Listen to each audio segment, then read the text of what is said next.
There he is.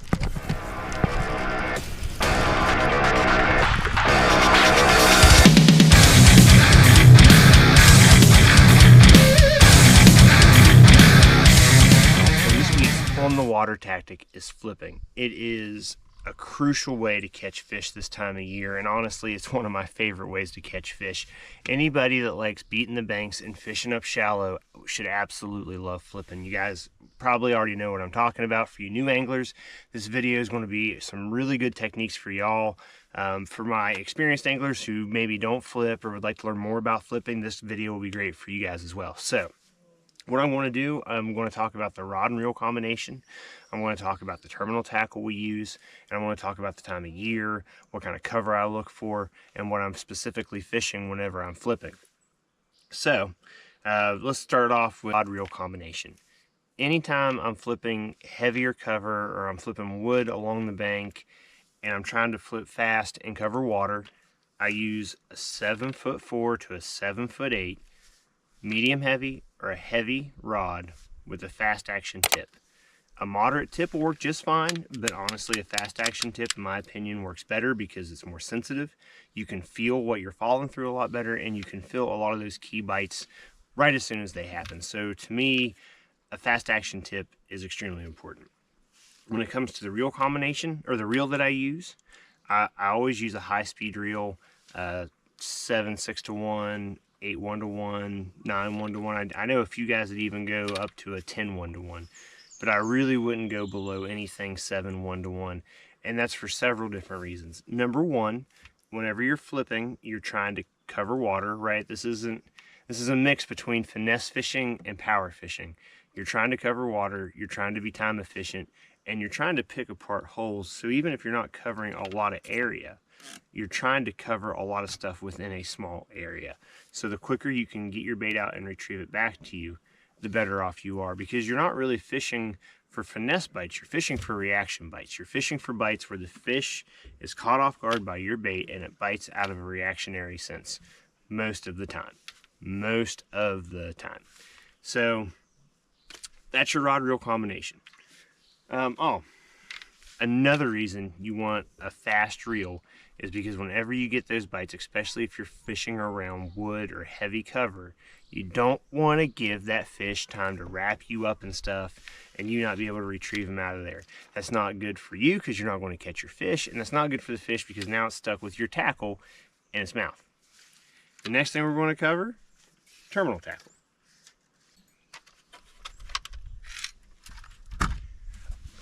Okay, so when it comes to terminal tackle, three things outside of your line is going to be your hook, like the one I have on here, or the other two I'm going to show you, your sinker, and then your bobber stopper. The bobber stopper is one of the most important pieces to this combination. The reason you put your bobber stopper on there is so that whenever your bait hits the water and you hit that cover, you don't want your sinker to fall down to the bottom while your bait stays hooked to whatever it's stuck on top. You're not going to catch any fish that way. So with the bobber stopper, what it allows you to do is keep your bait in place, or keep your bait in place with the sinker so it falls with it. Water's warmer and I'm using smaller baits, I go to a smaller hook. The reason I go to a smaller hook is because with baits like this 3-inch chigger crawl here, it leaves room for the pinchers to have a bunch of action and for the body to have action.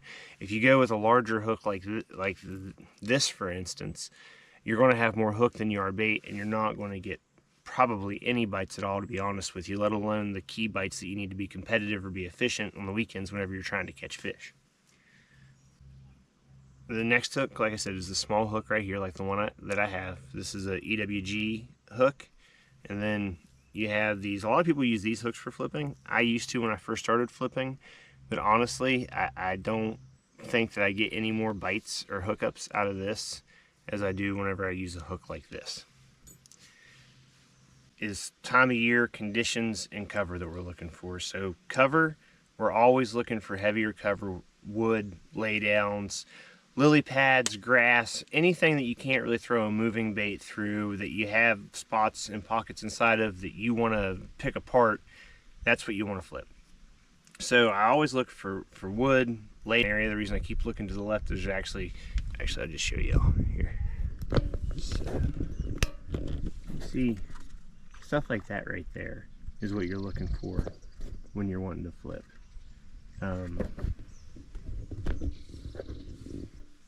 Really, any kind of cover along the bank is great to flip, especially whenever you're in lakes that have a lot of standing timber and stuff like that. Standing timber is another good thing to flip. Whenever you can find, this time of year as the water gets warmer, if you can find standing timber off in 10, 12 foot of water, flip that.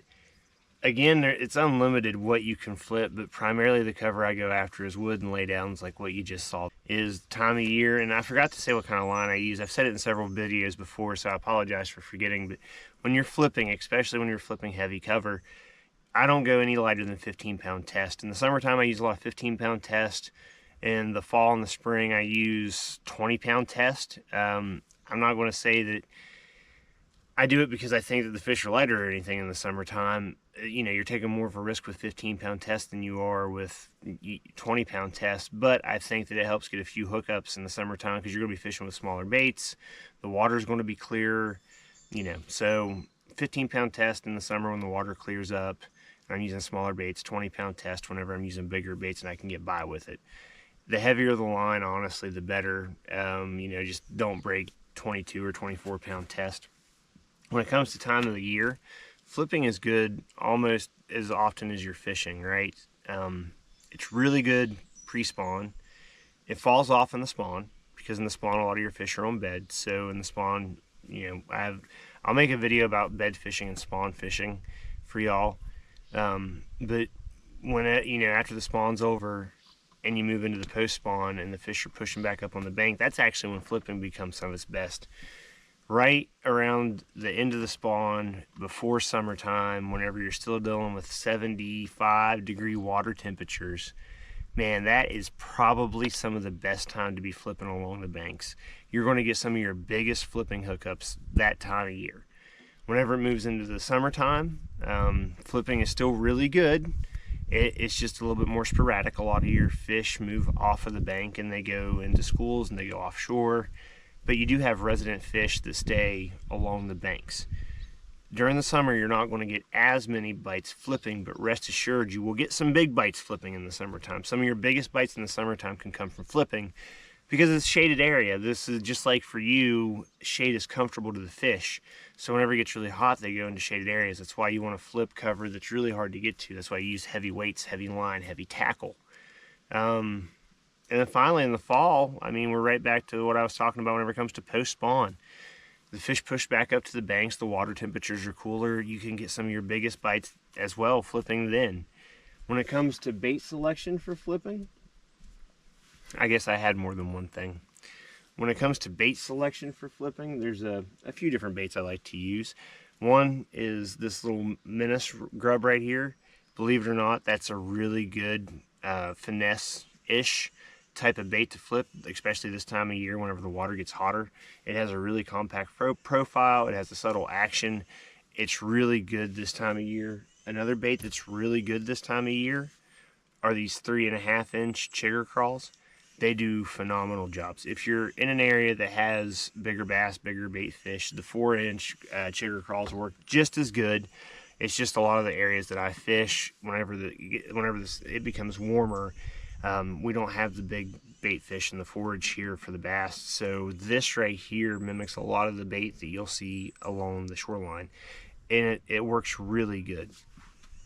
And another really great bait, especially when you're fishing in the post-spawn, fall, springtime, these big creature hogs right here are phenomenal. Whenever I go bigger, I go to these creature hogs, or I go to the rage bugs, which they're a little bit different than this, but creature hogs and rage bugs are great whenever you're using bigger baits.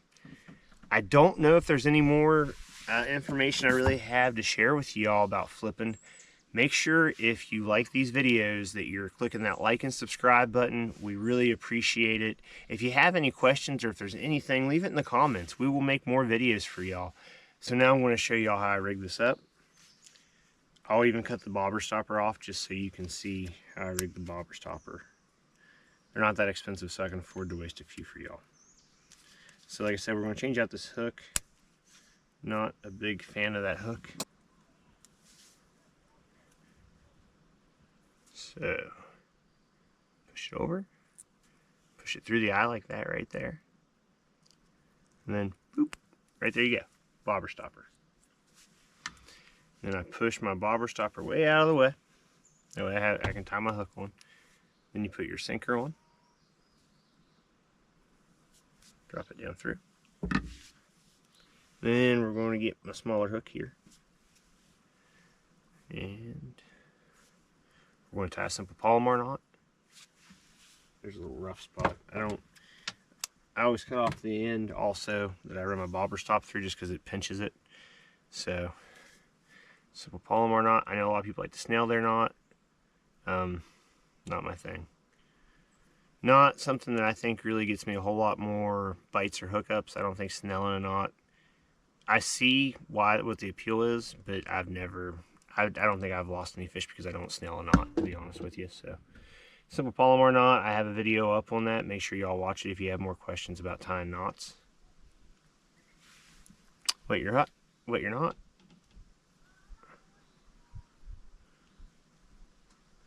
Cinch it down. Trim your tag end.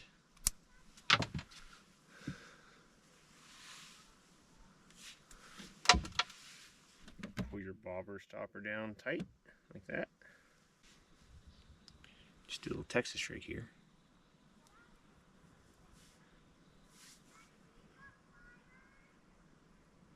I usually take it right to about the barb and I pop it through.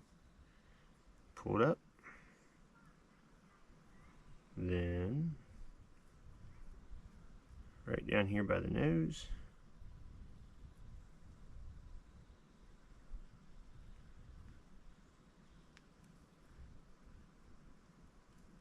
And I make it weedless by pushing a little bit over, and there you go. Okay, so now let's put it to work on the wall.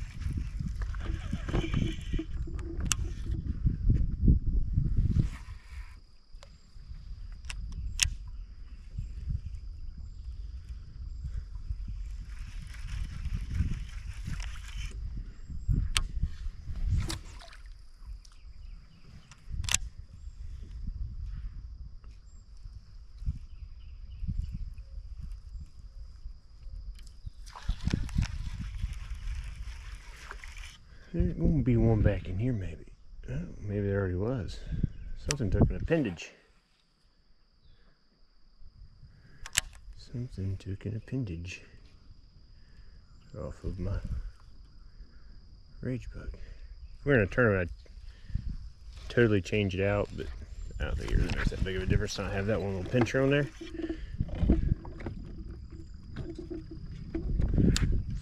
So, but yeah, in a tournament, that'd totally be getting changed out right there.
Okay, so when you're flipping, one of the most important things is making sure you have a subtle presentation, so you don't want a big splash on top of the water.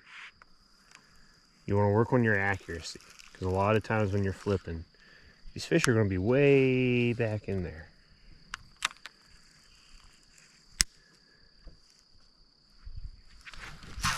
There he is.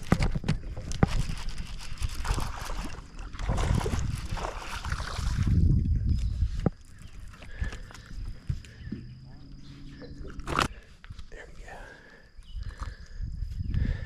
Got one.